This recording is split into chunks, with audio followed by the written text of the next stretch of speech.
तो नमस्कार प्रणाम, स्वागत है दोस्तों हमारे YouTube चैनल में। जैसा कि आप देख सकते हैं हम आ गए हैं जंगल में मंगल, और अभी आपको बहुत अच्छे सिंगर से मिलाने का प्रयास करेंगे जो कि वो किसी के पहचान के मोहताज नहीं हैं। तो चलिए दोस्तों हमरे पेटा भरे के भौजाइबा बड़ी हर जाइबा ना। हमरे पेटा भरे के भौजाइबा बड़ी हर जाइबा ना। हमरे पेटा भरे के भौजाइबा बड़ी हर जाइबा ना। खाए ससुर के कमाइयो तो तनिक ना ल जाई। खाए ससुर के कमाइयो तो तनिक ना ल जाइयो तो तनिक ना ल जाइयो तो तनिक ना ल जाई। जैसे लागे उनके बाप के कमाइबा बड़ी हर जाइबा ना। जैसे लागे उनके बाप के कमाइबा बड़ी हर जाइबा ना।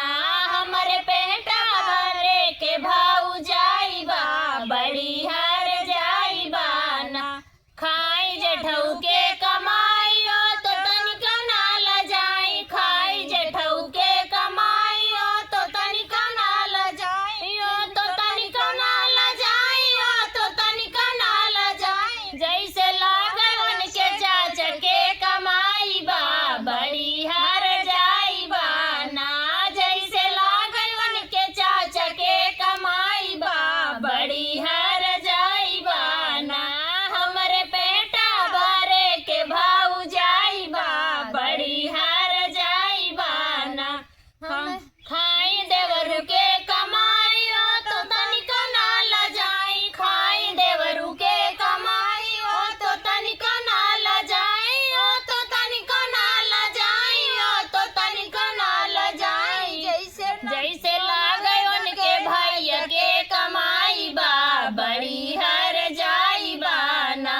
जैसे लागे उनके भैया के कमाइबा बड़ी हर जाइबा ना। हमरे पेटा भरे के भौजाइबा बड़ी हर जाइबा ना।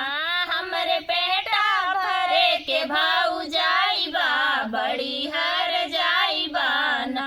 खाई दो न भर मिठाई गुबुर गुबुर मुँह चलाई। खाई दो न भर मिठाई गुबुर गुबुर मुँह डोलाई। जैसे लागे उनके यार के कमाइबा बड़ी हर जाइबा ना। जैसे लागे उनके यार के कमाइबा बड़ी हर जाइबा ना। हमरे पेटा भरे के भौजाइबा बड़ी हर जाइबा ना।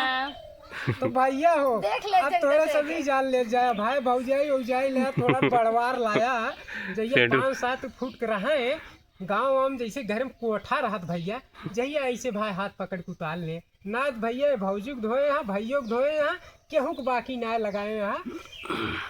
तो ठीक है दोस्तों, बहुत ज़्यादा समय ना लेते हुए एक बार इन लोगों का नाम पूछते हैं। क्या नाम है किसका, क्या नाम है चैनल का? तो चलिए आपके चैनल का क्या नाम है? मेरे चैनल का नाम चंदा वर्मा 428 और एक चंदा वर्मा ब्लॉग।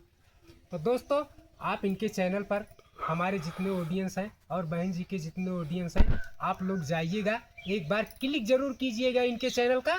अगर आप इनके चैनल पर जाते हैं तो वापस नहीं आएंगे।